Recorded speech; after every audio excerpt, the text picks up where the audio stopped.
Good morning বন্ধুরা। আমরা আজকে সকাল সকাল সবাই উঠে গেছিলাম দোকানে পুজো হবে বলে।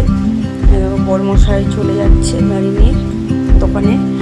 আমরা সকাল সকাল উঠে বাসি কাজ করে নিলাম। বাসি কাজ করে নিয়ে স্নান করে পুজোটা দিয়ে দিলাম সাইকেলে। আমার মেয়ের সাইকেলে। তারপর হচ্ছে সেলাই মেশিন, সেখানে পুজো করে নিলাম। একটু ঠাকুর পুজোও করে নিলাম। ঠাকুর পুজো করে নিয়ে ছেলে মেয়েকে নিয়ে এবারে দিদি বাড়ি